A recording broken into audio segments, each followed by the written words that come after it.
Buenas tardes. La unidad que vamos a tomar hoy es la unidad 13, la ejecución penal, la última unidad de la materia.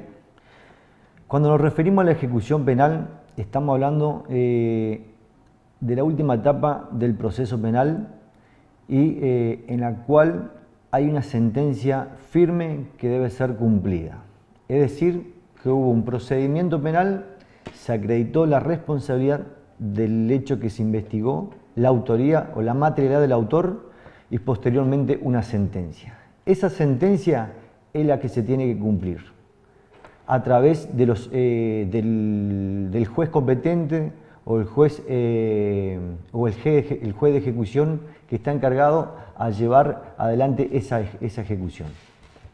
El juzgado de ejecución penal, como dice el primer punto de la bolilla, podemos definir o podemos decir que la ejecución penal es una fase más del proceso penal, considerada integralmente en la que se busca dar cumplimiento a las disposiciones de la sentencia que condena a pena privativa de libertad, sin olvidar el respeto a los derechos fundamentales de los sujetos sentenciados. En otro concepto, podemos decir que la ejecución penal puede definirse como la actividad ordenada y fiscalizadas por los órganos jurisdiccionales para lograr el cumplimiento de los títulos de ejecución, es decir, sentencias firmes de condena dictadas en procesos penales. La ejecución de la pena privativa de libertad en todas sus modalidades tiene por finalidad lograr que el condenado adquiera la capacidad de comprender y respetar la ley, procurando su adecuada reinserción social, promoviendo la comprensión y el apoyo de la sociedad. El régimen penitenciario deberá utilizar, de acuerdo con las circunstancias de cada caso, todos los medios de tratamiento interdisciplinario que resulten apropiados para la finalidad enunciada. Estamos hablando después de lo que es la suspensión de la pena privativa de libertad. La amplia reforma operada en el Código Penal tras la entrada en vigencia de la Ley enero del 2015, la Ley 1 del 2015, en julio precisamente, ha supuesto una modificación sustancial de todo el régimen legal relativo a la suspensión de la ejecución de las penas. El régimen jurídico, tras la referida reforma en lo relativo a la suspensión de la ejecución de las penas, ha consolidado la doctrina constitucional que consideraba deseable limitar la utilización de la vía penitenciaria en caso de penas de privación de la libertad de corta duración. Si existía una valoración a pronóstico favorable de no comisión de nuevos delitos en el futuro por parte del penado, dado que en tales casos la ejecución de una pena de corta duración no solo impediría alcanzar efectos positivos en materia de resocialización y rehabilitación, sino que ni siquiera estaría justificada desde el punto de vista de prevención general. Esto tiene que ver con las penas privativas de libertad que no superen los 2 años de pena en sí. Una de las finalidades de la reforma sería tanto evitar, en la medida de lo posible, el efecto negativo de la vida carcelaria en los delincuentes primarios u ocasionales en los casos de penas privativas de libertad de corta duración.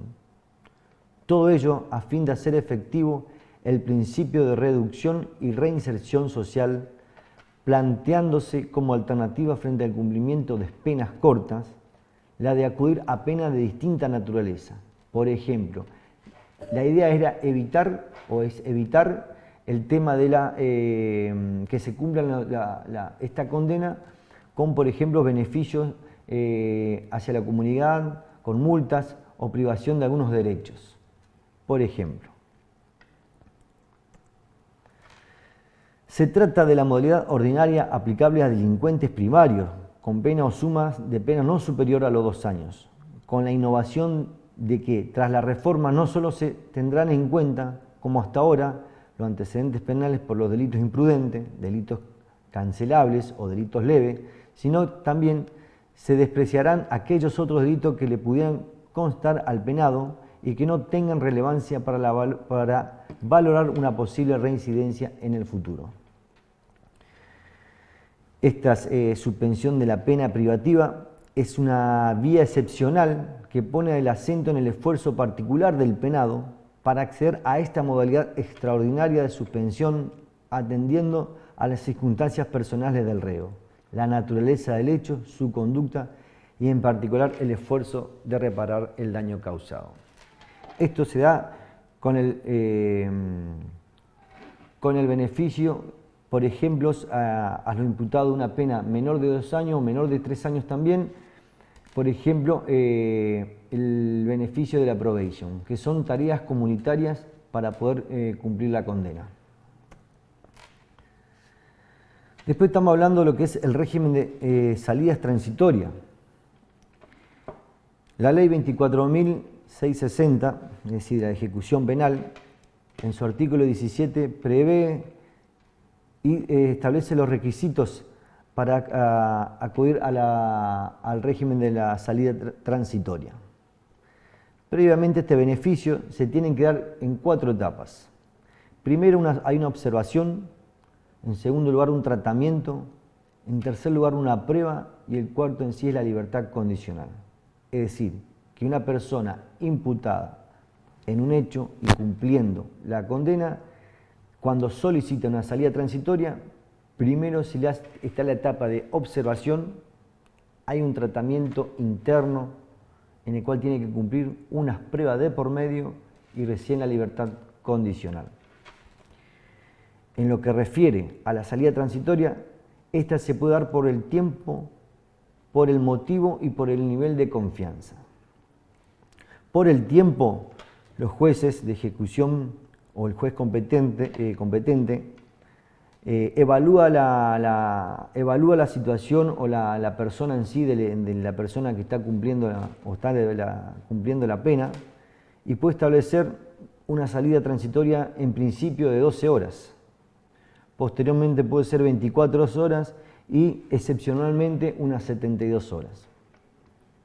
Cuando hablamos por el motivo, estos beneficios se otorgan para afianzar y mejorar los lazos de familiares y sociales, para cursar los estudios generales básicos, o polimodal, un superior, o por qué no una persona que esté acudiendo a una universidad para poder completar sus objetivos, o para participar en programas específicos de prelibertad ante la inminencia del egreso por la libertad condicional, asistida o agotamiento de condena. Por el nivel de confianza en las salidas transitorias se da acompañado por un empleado policial, que muy poco se ve, pero que en estos casos, si se da, nunca ese empleado policial iría uniformado o por confianza también de la tuición de un familiar o por persona responsable bajo la palabra de honor. Es decir, que en el último supuesto de confianza, como dije, puede ser acompañado por un personal policial, solicitado o acompañado también por un familiar o responsable del imputado y también por la bajo palabra de honor del mismo. Cuando nos referimos a la libertad condicional, que dentro del proceso o dentro de la ejecución podemos estar solicitando una libertad condicional, implica la externación, es decir, lisa y llanamente del condenado, quien quedará sujeto a una serie de restricciones detalladas por la autoridad judicial en el auto de soltura o en la autorresolución. Su regulación es doble, más bien de índole subjetivo, es decir, el penado, y objetivo es lo que establece la ley penal en sus requisitos. Es un régimen de progresividad con efecto moderador que va aumentando paulatinamente los espacios de libertad del condenado a lo largo de la ejecución efectiva de la condena. En su artículo 18, la ley establece que el director del establecimiento, por resolución fundada, propondrá al juez de ejecución o juez competente la concesión de las salidas transitorias o del régimen de semilibertad. Cuando el lugar, tiene que estar específico, el lugar o la distancia máxima que el condenado podrá trasladarse, Si debiera pasar la noche fuera del establecimiento, se le exigirá una declaración jurada del sitio preciso donde pernotará. Se le hará saber las normas con las restricciones o prohibiciones que se estimen convenientes. Y corresponde al juez de ejecución o juez competente disponer de estas salidas transitorias, precisando las normas que el condenado debe observar y en caso de incumplimiento lo suspenderá o puede revocar ese beneficio. Otro de los puntos que vamos a ver en cuanto a los menores. Como sabemos, los menores son inimputables ante la ley, es decir, que no pueden someterse a un juicio, como principio general. En los casos de los menores de edad no son punibles y no pueden estar en juicio hasta no cumplir la mayoría de edad. Si existiere imputación contra alguno de ellos, la autoridad judicial lo dispondrá provisionalmente. Procederá a la comprobación del delito, tomará conocimiento directo con el menor de sus padres, tutor o guardador, y ordenará los informes y peritaciones conducentes al estudio de su personalidad, de las condiciones familiares y ambientales en que se encuentre. Es decir, hará un socioambiental en las condiciones de vida de este menor. En caso necesario, pondrá al menor en lugar adecuado para su mejor estudio durante el tiempo indispensable. El sistema legal en la Argentina. La situación normativa en Argentina. A través de la reforma de 1994, se incorporó en la Constitución Nacional en su artículo 75, inciso 22, las garantías constitucionales con respecto a los derechos del niño, niñas y adolescente.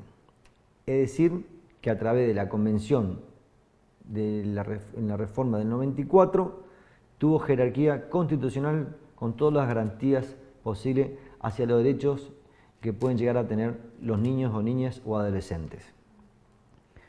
La Ley 26.061 de protección integral de los derechos de niñas, niños y adolescentes implicó la derogación de la Ley de Patronato de Menores que regía hasta ese momento. En ese momento esa ley de patronato de menores hacía referencia hacia los delitos de los menores, hacia todo tipo de delitos, como así también a los menores en situación de abandono. El régimen penal de la minoridad establece un sistema de juzgamiento y sanción para las personas menores de 18 años de edad, en clara sintonía al modelo tutelar clásico anterior a la Convención de los Derechos del Niño. La Corte Suprema de Justicia de la Nación precisó que las cuestiones que involucran a la infancia deben ser analizadas partiendo de la Convención de los Derechos del Niño. Además, reafirmó que los niños tienen los mismos derechos reconocidos a todas las personas y además gozan de una protección especial por ser sujetos en desarrollo.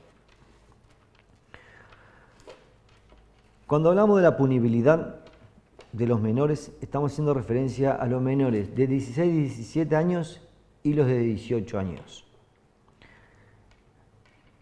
La punibilidad de los 16 y 17 años van a ser punibles cuando incurren en delito de acción pública y excedan los 2 años. ¿Qué requisitos tienen que tener en cuenta? Que haya sido declarada su responsabilidad, que haya cumplido los 18 años de edad, es decir, para poder estar sujeto a un debate o a un juicio, que haya sido sometido a un tratamiento tutelar no inferior de 1 año y prorrogable en su caso hasta la mayoría de edad. Los menores de 18 años son punibles los jóvenes entre 18 y 21 años que cometieron hechos que la ley califica como delito. En este caso, la pena privativa de libertad se efectivizará en centros especializados, debiendo ser trasladado a los establecimientos para adultos una vez que adquieran la mayoría de edad. ¿Qué quiere decir esto? Que las personas que estén en tratamiento o en un proceso penal o sujeto a una sentencia y tengan menores de 18 años, los llevan a un lugar especial donde cumplen la condena en sí. hasta cumplir la mayoría de edad y después lo llevan a otros lugares como un servicio penitenciario. Los menores cuentan con las garantías constitucionales, como dije, porque una de las garantías que tienen es ser oído y ser asistido por un letrado o un profesional. Es decir, tener una defensa técnica y material durante todo el proceso. Esto es lo que es, en síntesis, lo que es la ejecución penal y lo que cierra lo que es la materia de procesal penal. El último punto que vamos a abordar es las penas pecuniarias. ¿A qué hace referencia esto? La pena pecuniaria es aquella que afecta al patrimonio del penado. Hay que diferenciar en este caso la pena del resarcimiento de la víctima, es decir, la responsabilidad civil. En sí se caracteriza porque recaen directamente sobre el patrimonio, imponiendo al delincuente la obligación de pagar una suma de dinero a favor del Estado o entregar los bienes u objetos materiales utilizados en la comisión del delito o los obtenidos como producto del mismo. Eso hace referencia a lo que es la pena pecuniaria cuando afecta el patrimonio del penado o de la persona que está cumpliendo una condena. Bueno, esto es lo que es la ejecución penal en principio y posteriormente en todo su desarrollo hasta la finalización de la ejecución.